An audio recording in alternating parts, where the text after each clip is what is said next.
Part 3 के start होते ही हम देखते हैं लूकस को उस टाइम पे जब वो चर्च के अंदर था और चर्च पर उस वक्त कर रखा था अटैक मॉन्स्टर्स ने। इससे पहले कि वो मॉन्स्टर्स लूकस के ऊपर हमला कर पाते, लूकस ठीक समय पे अपनी पावर्स को अवेकेड कर लेता है और मॉन्स्टर्स को मार देता है। उसके बाद लूकस के आंखों के सामने आती है उसकी फ्यूचर और पास्ट की मेमोरीज, जो अब तक वो कर चुका है और जो आगे वो करने वाला है। इसी के साथ साथ वो देख पाता है पूरा यूनिवर्स को और इसके लिए वे यूनिवर्स को थैंक्स कहता है और गॉड को भी उसको ये पावर देने के लिए। लूकस को अकेला देखते ही वो हंटर जिसको प्रेजेंट में जीयून ने मार दिया है, वो लूकस की मुंह के अंदर घुसकर उसकी बॉडी पर काबू पा लेती है। लेकिन स्टीवन की इस मेमोरी से हमें ये पता चलता है कि स्टीवन ने ही उस हंटर को काबू पाने दिया अपनी पूरी बॉडी पर, क्योंकि उसको आगे आने वाला कल दिख चुका था जो उसको आगे करना है। अब प्रेजेंट में स्टीवन की बॉडी ग्लो होने लगती है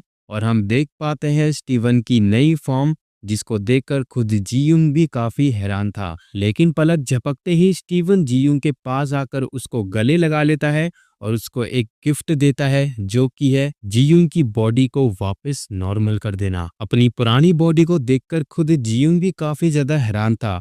लेकिन उसी समय वहां पर एक बड़ा सा मॉन्स्टर आकर उस ब्रिज को खाने लगता है जिस पर स्टीवन और जीयूंग है। पर तभी एक चमकती हुई रोशनी आती है और उस मॉन्स्टर को बीच से काट देती है और साथ ही में उन मॉन्स्टर्स को भी वो रोशनी दिखाई देती है जो कि स्टीवन ने निकाली थी। स्टीवन जीयूंग को पकड़कर एक सेफ जगह पे ले जाकर उसको रख देता है और उसके सामने उड़कर अपनी नई फॉर्म को उसको दिखाता है, जो कि काफी ज्यादा ब्यूटीफुल होती है। पर वो फॉर्म अकेले उन मॉन्स्टर्स से नहीं लड़ेगी, बल्कि स्टीवन के कई सारे क्लोन्स बन जाते हैं उसी फॉर्म के और वो उस ब्लड गेट के डंजन से निकले हुए मॉन्स्टर से लड़ने लगते हैं। जब स्टीवन अपनी इस न्यू फॉर्म से वर्ल्ड के सभी मॉन्स्टर्स को मार देता है तो इस वर्ल्ड में आती है एक चमकती हुई रोशनी। ये रोशनी दुनिया में सबको दिखाई देती है, यहाँ तक कि टाइसो को भी। वहीं स्टीवन का बेटा अपनी पास्ट मेमोरी याद करता है, जहां पर उसके फादर बोले तो स्टीवन उसको चर्च लाए होते हैं,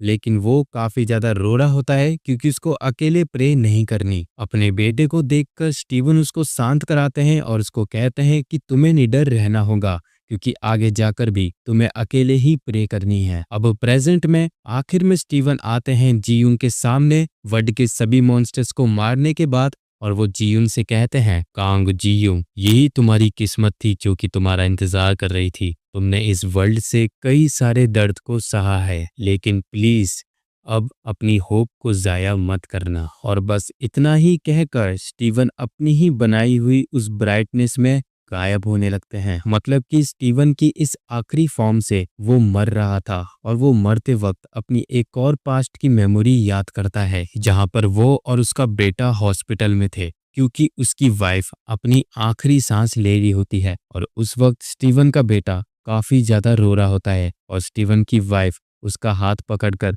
इस दुनिया को अलविदा कर देती है। एंड अपनी इसी मेमोरी को याद कर स्टीवन भी गायब हो जाता है और उसका बेटा अपने मन के अंदर अपने डैड को गुड बाय कहता है। दूसरी तरफ टाइसो, जिसकी बुरी हालत हुई पड़ी थी उस ट्रिपल रैंक के मॉन्स्टर से लड़ते वक्त, पर टाइसो इस वक्त बुरी तरीके से रो रहा था क्योंकि उस मॉन्स्टर ने टाइसो का काफी खराब हाल कर दिया है। और इसके अलावा टाइसो ने उस मॉन्स्टर को नहीं मारा, उसको मारा है स्टीवंस के क्लोन ने। और वो पागलों की तरह हंसते हुए कहता भी है, मैं बस मरने ही वाला था, अगर मुझे स्टीवन ने नहीं बचाया होता तो। अब यहाँ से हम टाइसो के पास्ट को देखते हैं, जहाँ पर हमारा छोटा टाइसो अपने बड़े भाई से कह रहा होता है, भाई क्या तुम ये सच में करने वाले हो सकता है कि ये टाइसो का बड़ा भाई नहीं बल्कि उसका फ्यूचर हो, बट जो भी मेरे को समझ में आ रहा है मैं आपको समझा रहा हूँ। हाँ, तो फिर वो टाइसो से कहता है कि सुनो मेरी बात, जितना तुम ताकतवर होते जाओगे तुम्हारी गिल्ड भी उतनी ही ताकतवर बनेगी और ये सब कुछ चलता रहेगा क्योंकि फादर ने ये जिम्मेदारी तुमको दी है। जब छोटा टाइसो उसके खिलाफ जाता है तो वो बंदा अपनी पावर से टाइसो के गले में हथकड़ी पहना देता है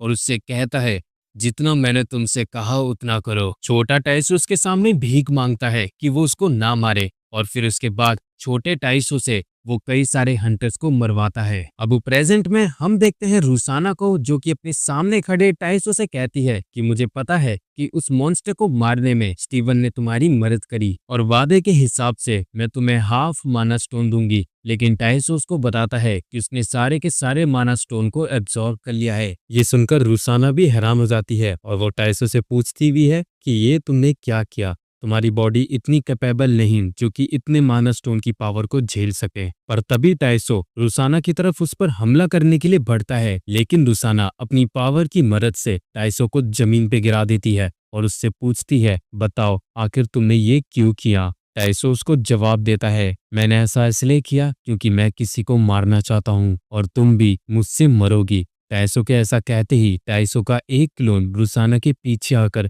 उस पे हमला करने वाला था, लेकिन रुसाना ठीक समय पर अपनी पावर से उसको मार देती है और टाइसो से कहती है वो सभी माना स्टोन रशियन हंटर्स की पावर को 10 बार बढ़ा सकते थे, लेकिन तुमने उन सभी स्टोन को एब्जॉर्ब कर लिया, वो भी इस बेकार के रीजन की वजह से। उसके बाद टाइसो भी अपनी जगह से खड़ा होता है और फिर रुसाना टाइसो से कहती है तुम्हारे पास और कोई इंटेंशंस नहीं है सिवाय रसिया के लिए लड़ाई करने के अलावा। इसके बाद टाइसो अपने कई सारे क्लोन से रुसाना की तरफ बढ़ता है उस पर हमला करने के लिए, लेकिन रुसाना उन सभी को एक झटके में खत्म कर देती है। इससे पहले कि रुसाना टाइसो के साथ आई हंटर को मार पाती, टाइसो उसको ठीक समय पर रुसाना से बचा लेता है, लेकिन तभी फिर से रुसाना उस पर हमला करती है कुछ पत्थरों से। लेकिन टाइसो एक बार फिर से उस हंटर को बचा लेता है, लेकिन तभी उन सभी माना स्टोन को एब्जॉर्ब करने का असर टाइसो के चेहरे पर साफ साफ दिख रहा था। फिर वो अपने कई सारे स्टोन बनाकर रुसाना पर हमला करने के लिए भेजता है और उसके एक एक हंटर के पास उन सभी हंटर्स की पावर थी जिसको उसने अपने हाथों से मार डाला था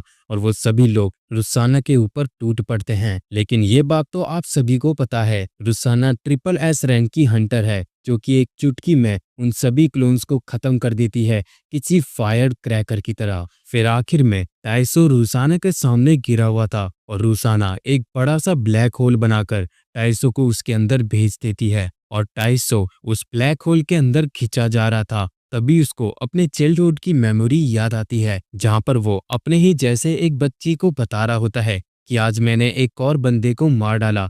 वो उससे कहती है कि ये गलत बात है, तुम्हें ऐसे अपनी पावर्स को इस्तेमाल कर कर किसी को मारना नहीं चाहिए। टाइसो उस झूले के अंदर जाकर गिरते हुए कहता है कि मैं जानता हूँ मैं उसको नहीं मारना चाहता था, मैं किसी को भी नहीं मारना चाहता था। वो ऐसे ही ये बात बार बार कहने लगता है, I don't want to kill him, I don't want to kill him. और प्रेजेंट में भी उसका यही चेहरा बना हुआ था और उसने अपने कई सारे क्लोन्स बना लिए थे, कम से कम ट्रिलियन क्लोन्स। और वो सभी क्लोन्स टाइसो को उस ब्लैक होल के अंदर जाने से रोक देते हैं और फिर टाइसो इन क्लोन्स का इस्तेमाल करके रुसाना के सामने आ जाता है और उससे कहता है कि अब तुम मेरे हाथों से मरने वाली हो। यहीं से कहानी का सीन शिफ्ट होता है और हमें दिखाया जाता है जीयूंग को, जो कि लूकस के चले जाने के बाद काफी ज्यादा निराश था, क्योंकि ना केवल लूकस ने खुद को सैक्रिफाइस कर कर पूरे वर्ल्ड को बचा लिया, उसने जीयूंग को भी ठीक कर दिया है। रो लेने के बाद जीयूंग पागलों की तरह हंसते हुए कहता है कि अगर मेरी बॉडी ठीक हो गई है तो मैं अपनी मॉम से मिल सकता हूँ। पर तभी ही कोई आकर जीयूंग के सर को, मतलब कि उसकी पूरी बॉडी को कुचल देता है। जीयूंग को मार देने के बाद वो बंदा कहता है ये खेल तो काफी जल्दी खत्म हो गया। अगर आपने पार्ट 1 को देख रखा है तो आपको पता होगा कि ये कौन है। खैर, यहाँ से सीन शिफ्ट होता है और हम देखते हैं रुसाना की पास्ट मेमोरी को, जहां पर हम देखते हैं रसिया के प्रेसिडेंट ऑफिस को, जो कि न्यूक्लियर बॉम्बिंग पूरे वर्ल्ड के अंदर स्टार्ट कर देते हैं उन मॉन्स्टर को मारने के लिए जो कि ब्लड गेट से बाहर निकले हैं। तभी उस ऑफिस के अंदर प्रेसिडेंट की डिफेंस मिनिस्टर आती है, जो कि और कोई नहीं वेल्डमीरा रुसाना है। रुसाना प्रेसिडेंट को ये बताने के लिए आई होती है कि हम न्यूक्लियर बॉम्बिंग की जगह अपने माना स्टोन का इस्तेमाल करके उन सभी मॉन्स्टर्स को मार सकते हैं, लेकिन तब तक बहुत देर हो चुकी थी। रसिया के प्राइम मिनिस्टर ने न्यूक्लियर बॉम्बिंग पूरे वर्ल्ड के अंदर स्टार्ट कर दी है। ये सुनकर रुसाना हैरान हो गई थी और वो उस बिल्डिंग से बाहर निकलकर उस मिसाइल को रोकने की कोशिश करती है। साथ ही में हम देख पाते हैं जो रुसाना के राइट साइड में घाव भरा था वो समय नहीं है। रुसाना अपनी पावर की मदद से उन सभी मिसाइल्स को पकड़ लेती है और उन सभी को आउटर स्पेस के अंदर ही ब्लास्ट करवा देती है। न्यूक्लियर बॉम्बिंग को रोकने के बाद वो प्राइम मिनिस्टर के पास वापस आ जाती है और डरपोक प्राइम मिनिस्टर जमीन पर गिरकर चिल्ला रहा होता है कि मुझे मत मारो, लेकिन रुसाना प्रेसिडेंट से कहती है मुझे माफ करना prime minister, I mean father. ये कहते ही रुसाना अपने फादर को वहीं पर मार डालती है। जैसे ही रुसाना अपने फादर को मार देती है तभी उसको प्राइम मिनिस्टर का कॉल आता है अमेरिका के, और वो कहते हैं कि इस दुनिया की शांति के लिए कभी भी अमेरिका ने रशिया से फाइट नहीं करी थी, लेकिन ऐसे अचानक से न्यूक्लियर बॉम्ब फेंक कर तुमने हमें मजबूर कर दिया रशिया पर हमला करने के लिए। पर जब वो अपने आंखों के सामने देखता है कि रशिया का प्राइम मिनिस्टर मर चुका है और ये काम रुसाना ने किया है, तो वो उसको मिडिल फिंगर दिखाकर चला जाता है। एंड कॉल कट होते ही उस कमरे के अंदर आ जाते हैं रुसाना के बच्चे, और अपने बच्चों को देखकर रुसाना उनको गले लगाते हुए कहती है कि मैं तुम्हें बचाऊंगी चाहे कुछ भी हो जाए। अपनी ये मेमोरी याद करने के बाद रुसाना प्रेजेंट में कहती है कि मैंने अपने बच्चों से वादा किया है कि मैं उनकी रक्षा करूंगी, तो तुम्हें लगता है कि मैं तुम जैसे हंटर से हार जाऊंगी, लेकिन ये क्या, टाइसो एक झटके में रुसाना को मार देता है कई सारे डायमंड स्पीयर से। अब यहाँ से सीन शिफ्ट होता है रशियन अवेकन रेजिडेंटल डिस्ट्रिक्ट में, जहाँ पर रुसाना के बच्चे होते हैं और रुसाना की मेड उनसे कह रही होती है जो हंटर्स अमेरिका जाते हैं वो सेफ होते हैं, तुम लोग चिंता मत करो, जब तुम्हारी मॉम अपना काम कर कर वापस आ जाएंगी तो वो तुम्हारे साथ जरूर खेलेंगी। लेकिन वो दोनों ही कहते हैं कि हम दोनों भी फाइट कर सकते हैं क्योंकि हमें अपनी क्वीन बोले तो अपनी मॉम को प्रोटेक्ट करके रखना है। पर एकदम से कोई चीज आकर रुसाना के बेटे को मार देती है, बल्कि पूरे उस इलाके को ही खत्म कर देती है। और वो चीज थी टाइसो की पावर। उसने बस रुसाना की बेटी को जिंदा छोड़ रखा था और वो काफी तेजी से उसके पास आकर उसको देखने लगता है। लेकिन हैरानी की बात है कि वो उसको कुछ नहीं करता और शांति से उस जगह से जाने लगता है। टाइसो के चेहरे को देखने के बाद इससे पहले रुसाना की बेटी रो पाती, टाइसो उसको भी खत्म कर देता है। एंड नेक्स्ट सीन में हम देखते हैं चाइना के ट्रिपल एस रैंक के हंटर को, जो कि जीयूंग को हील होते हुए देखकर काफी ज्यादा हैरान होता है। और जीयूंग खुद को उस ट्रिपल एस रैंक के हंटर से बचाने के लिए बिल्डिंग से कूद जाता है, और वो हंटर भी जीयूंग के ठीक सर के ऊपर कूद जाता है। जीयूंग खुद को उससे बार बार बचा रहा था, लेकिन वो हंटर जीयूंग को बार बार मार रहा था। लेकिन जीयूंग खुद को बार बार हील करते हुए अपनी मॉम का नाम लेता जा रहा था। वो हंटर भी जीयूंग से पूछता है कि तुम जैसा बंदा बार बार अपनी मॉम का नाम क्यों लेता जा रहा है। ये सुनकर जीयूंग को गुस्सा आ जाता है और वो उससे कहता है कि तेरे जैसे बस्टर्ड के पास क्या मॉम में ही है। ये सुनकर वो हंटर उसको रेड गेट के डंजन पर लात मारकर गिरा देता है, और अब जीयूंग उस रेड गेट के डंजन के अंदर है। अब यहाँ से सीन शिफ्ट होता है और हम देखते हैं जीयूंग की मॉम को, जो कि कई सालों के बाद अपनी आंखें खोलती है। जब जायोन ने जीयूंग की मॉम को ठीक कर दिया था तो जीयूंग की मॉम जायोन से पूछती है कि मैं कहाँ पर हूँ। वो उन्हें बताती है कि तुम इस समय हंटर एसोसिएशन में हो, जो कि इस समय तबाह हो चुका है। फिर वे जीयूंग की मॉम को लेकर अपने साथ ले जाते हैं एक सेफ जगह पे। लेकिन किस्मत से जीयूंग की मॉम के सामने एक बड़ी दीवार आके गिरती है, जिसके ऊपर मौजूद होता है हमारा जीयूंग। अपने ही बेटे को इस हालत में देखकर जीयूंग की मॉम उसको पहचान नहीं पाती और जीयूंग जोर जोर से रोने लगता है। अब यहाँ से सीन शिफ्ट होते ही हम एक बार फिर से देखते हैं जीयूंग की मॉम को, जो कि फिर से अपनी आंखें खोलती है। उनके सामने खड़ी जायोन उनको बताती है कि इस वक्त हम सेफ बंकर के अंदर है, जहाँ पर कोई भी मॉन्स्टर नहीं आ सकता। जीयूंग की मॉम डरते हुए जायोन से कहती है कि वो मॉन्स्टर मेरा बेटा नहीं है। जायोन जीयूंग की मॉम को समझाती है कि वो आपका ही बेटा है, जिसका नाम कांग जिनयूंग है, जो कि इस वक्त 23 साल का है। किसी एक्सीडेंट की वजह से वो ब्लड गेट के डंजन के अंदर चला गया था, और उससे बाहर निकलने के बाद उसको ये मॉन्स्टरफिकेशन फॉर्म मिली, और उसने किसी तरीके से ब्लड गेट के डंजन की पावर को थोड़ा बहुत रोक लिया है। और अगर आपको ना पता हो तो मैं आपको बता दूं कि आपका बेटा आपको बचाने के लिए इस पूरे वर्ल्ड से लड़ाई कर रहा है। दूसरे सीन में हम जीयूंग को देखते हैं, जिसको चाइना के ट्रिपल एस रैंक के हंटर ने ब्लड गेट के अंदर फेंक दिया है। वहां पर जीयूंग देखता है कि वो वापस आ चुका है अपने पुराने घर पे। उसको थोड़ी सी हैरानी ये भी होती है, क्या ये चीज उसकी मेमोरी हो सकती है? लेकिन नहीं। जब वो अपनी मॉम को आवाज लगाता है और जैसे ही उसकी मॉम मुड़ती है तो वो उससे कहती है क्या तुम्हें सच में लगता है कि तुम वापस आ चुके हो? वो अपनी मॉम के अंदर अपनी इविल पावर देखकर काफी ज्यादा घबरा जाता है और उसको अब जाके रियलाइज होता है कि वो वापस अपने घर पे नहीं आया, बल्कि वो इस समय ब्लड गेट के डंजन में है, जहां पर उसकी पूरी बॉडी दर्द के मारे फिर से झटपटाने लगती है। लेकिन उस गेट के अंदर वो पागलों की तरह रोने लगता है और उसको अपनी पास्ट मेमोरी याद आती है, जहां पर वो अपनी मॉम से पूछता है, क्या मॉम सब कुछ ठीक है? उसकी मॉम उसको जवाब देती है कि सब कुछ ठीक है। जीवन अपनी मॉम से कहता है, लेकिन डैड मेरी वजह से नहीं रहे। लेकिन उसकी मॉम उसको चुप कराकर उसको कहती है कि सब कुछ ठीक हो जाएगा, बस जीऊन मुस्कुराते रहो। और प्रेजेंट में जीऊन उस ब्लड गेट के अंदर दर्द से कर्राता हुआ हंसने की अपनी पूरी कोशिश करता है। जीऊन ऐसे ही पागलों की तरह हंसते हुए इतने सारे दर्द को सह करने लगता है और उसकी जो पुरानी फॉर्म थी वो भी वापस आ जाती है। और फिर जीऊन सबसे पहले उस ब्लड गेट से अपने सर को बाहर निकालकर गुआंग के पीठ पर लात मारता है और वो गुआंग को जमीन पर लात मार मार कर उससे कहता है कि मैं तुम्हारी वजह से वापस ये मॉन्स्टर बन गया। जब मैं जाकर अपनी मॉम को बस देखने ही जा रहा था, तो क्यों क्यों तुमने ये किया, बताओ मुझे। फिर आखिर में वो गुआंग की तरफ पूरी ताकत से पंच मारता है, लेकिन गुआंग अपने आप को बचाकर जीयूंग से दूर हटकर अपने आप को लड़ाई के लिए तैयार कर ही रहा था। उससे पहले जीयूंग के कई सारे अटैक गुआंग की तरफ बढ़ने लगते हैं। अब यहाँ से सीन शिफ्ट होता है चाइना की तरफ, जहाँ पर एक टावर के ऊपर एक स्लेव अपने मास्टर को बताता है, ये बंदा जिससे हमारे यंग लॉर्ड लड़ाई कर रहे हैं ये तो एकदम डिफरेंट लेवल में है। यहाँ तक कि अमेरिका के भी ट्रिपल एस रैंक का हंटर इसको हरा नहीं पाया।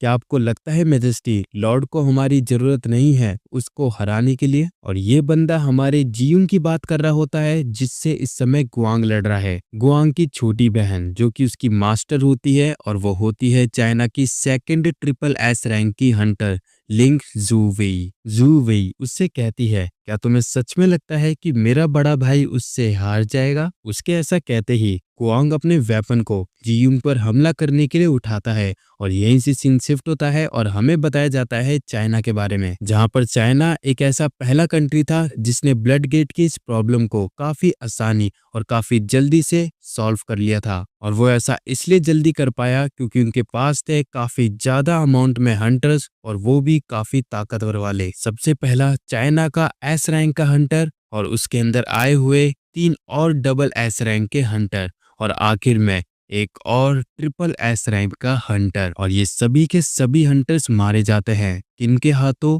2 भाई बहनों के हाथों। और वो दोनों हंटर और कोई नहीं, गुआंग और जूवेई है। गुआंग सभी ताकतवर हंटर्स को मारता है और जूवेई उनको रिवाइव करती है एक स्लेव के तौर पर, बिल्कुल जीयूंग के शैडो सोल्जर की तरह। जहां पर उसके सोल्जर उसकी बात मानते हैं उसके स्लेव बनकर, वहीं पर जूवेई के भी हंटर्स उसकी बात मानते हैं एक सोल्जर बनकर। हाँ, तो फिर जब गुआंग और जूवेई इतने सारे हंटर्स को मारने के बाद उन सभी को यूनाइटेड करते हैं, तो चाइना के पास होती है अब तक की सबसे ताकतवर हंटर्स की फोर्स। हाँ, तो फिर गुआंग अपने उस वेपन से जीयूंग की बॉडी के 2 टुकड़े कर देता है और कहता है कि मैंने सुना था कि यहाँ पर काफी ज्यादा ताकतवर मॉन्स्टर है जो कि मेरे को हरा सकता है। तो मैंने सोचा जरा मैं भी उस मॉन्स्टर को देख लूं, क्या वो सच में वर्थ इट है। लेकिन तभी अचानक से जीयूंग अपनी बॉडी को काफी तेजी से रीजनरेट करके गुआंग की बॉडी के कई सारे टुकड़े कर देता है उसके वेपन के साथ।